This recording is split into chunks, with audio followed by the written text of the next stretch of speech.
So there was some drama last night between the richest man alive, Elon Musk, and Asmongold, where Elon decided to start attacking Asmon for calling out the fact that Elon was not playing his own account in PoE2. So I want to catch you guys up on a little bit of the what's going on, and then I'm going to talk to you a little bit about how Elon's reputation is when it comes to Silicon Valley, because I was out there for a long time. And let's just get straight into it. So, been a game developer for 15 years, spent over a decade in Silicon Valley. Getting out is one of the best things that I ever did. So, I'm just going to show you right now. Asmongold's got his blue check mark back. However, late last night, I was seeing this at like 1 in the morning, so I was staying up too late as usual, where he had this removed, and I initially thought maybe he changed his profile pic, and this is just some, side thing, because if you change your profile picture, not Twitter, X will remove your blue check mark for a while. And I was like, okay, well, a lot of people are just insisting this is Elon being a douchebag. Now, Asmon did confirm through the Clips channel that, yeah, by calling out Elon Musk over him using someone else to play his account in PoE2, he has his checkmark removed. And what is it? Is this the right one?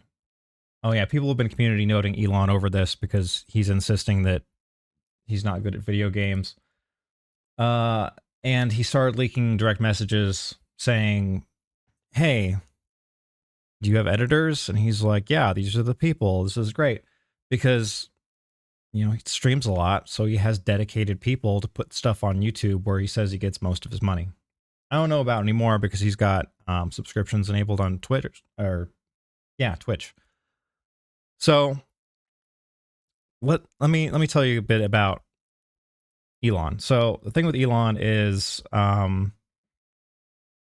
he likes to come off as being good at everything. He is on the spectrum, extremely rich. There are a lot of people that think of Elon as like this crazy, amazing, great at everything kind of guy. Elon really relies on a lot of the people under him to get anything done. Elon does not make cars. Elon does not make rockets. Elon does not make Twitter. The people under him do that. And if you were to look at Elon Musk and his tweeting history, you would make it seem like he is someone that spends most of his day online instead of actually running into these companies. That's not to say he's a bad person.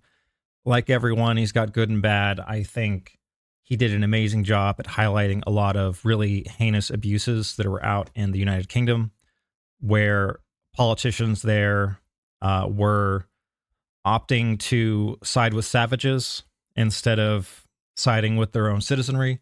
And this kind of self-destructive behavior is something that has been a big issue in the West in general, where everyone wants to be overly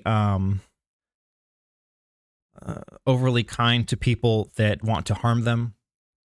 We see it a lot in a lot of places in the United States where you'll have violent criminals that keep repeatedly being released into the wild where they harm more people, and it's because they don't want to be called some kind of bad name. And, sometimes bad people are bad people.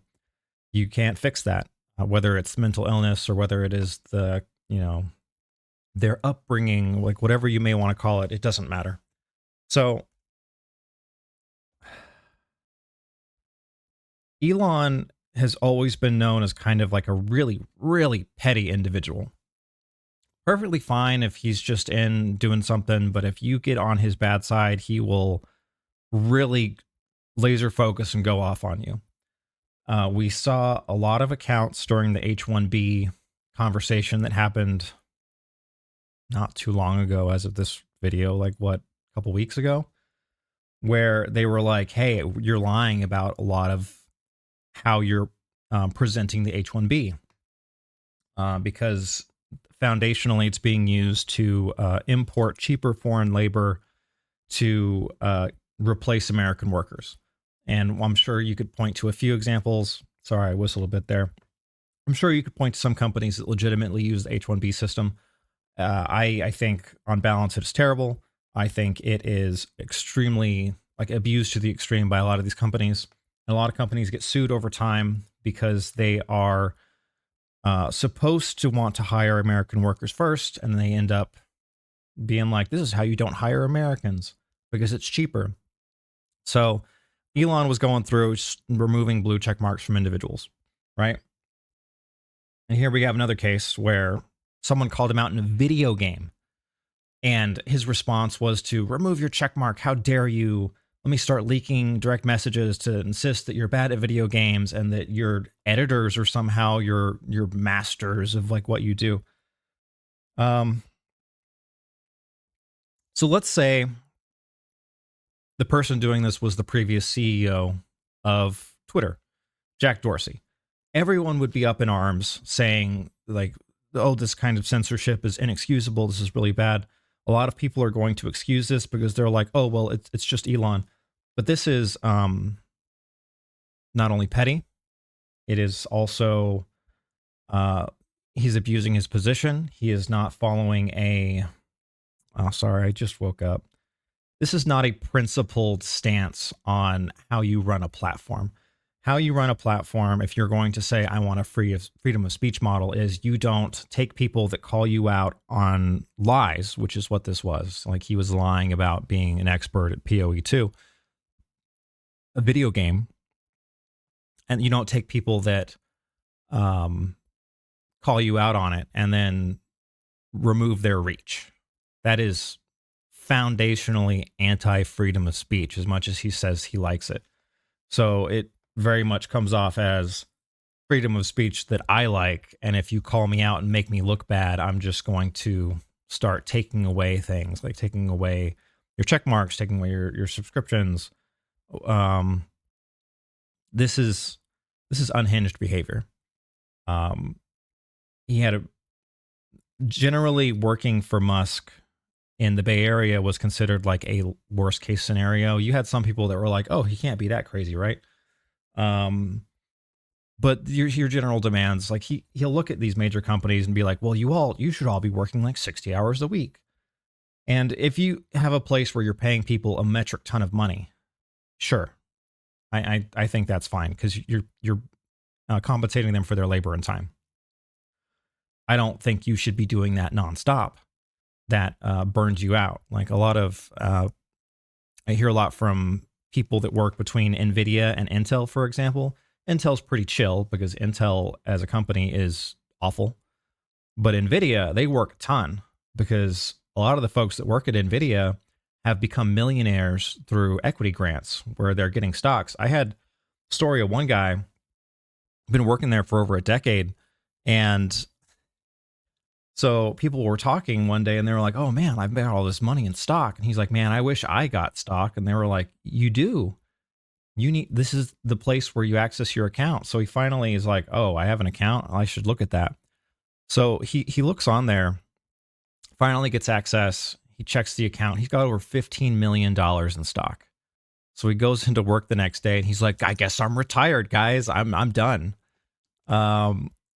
Man, I would love to be in that position. But with a lot of folks with working with Elon, a lot of them are just like, look, he's a very fair weather person. He loves efficiency. He is not very kind when it comes to layoffs. Like it's really, you saw, I don't know if you guys were paying attention to a lot of the X layoffs, because everyone focused on the numbers. But in general, you lay someone off, you give them some kind of severance. And a lot of people, he had laid them off so quickly where people were like, wait, who's laid off? I don't even know where to send these payments to. So you had people that were suddenly out of a job that were supposed to be given money according to how the company was announcing things, that were getting nothing because he did such a poor job at the rollout. He's not someone that's very reputable when it comes to software developers, because you're like, look, he'll work you to death and he'll fire you at the drop of a hat. He is not the kind of boss that you want, as much as you may like Elon Musk. Um, you just got to stay out of his sights. You got to stay out of making comments. You just tell him, yes, what a genius you are, and you're going to be fine. I know he's made comments where he's like, oh, well, if someone disagrees with me, it's okay. I'll, as long as you have a good reason to disagree with me, but he'll still fire you if he feels like he's been called out or embarrassed. He's a terrible boss from everything that I've heard. Um, I'm not gonna work for one of his companies. I have no interest in spending 50, 60 hours a week and then potentially having him be like, by the way, I changed our headquarters to this location and I want you to be in the office by Monday or you're fired. Like, um, it's not good for the worker. Now, and that's really all I want to talk about this. I want to. He does and says so many crazy things. He's not a bad guy. He's just so petty. This is really such a disappointment. Like with the H1B stuff, I can understand at least where it's like, oh, it's his businesses. Like he's being a douchebag, but like, your CEO is supposed to protect your interests. But to start attacking people like this over a video game where he got exposed for doing something wrong and misleading people, it's really dumb. That's all I got for this morning. I need to spend some time sending out resumes. I've had to look at LinkedIn for the first time in like 7 years, and that website's so awful. I hate everything about it. Everyone's like, oh, like, if you're not working 30 hours a week for me, then clearly you don't have this kind of stupid mindset. And this is my, what I did to become like a productive member of whatever company you're at. It's terrible. But that's all I got for right now. I'll have some other stuff later this week. Thanks for your time. Farewell.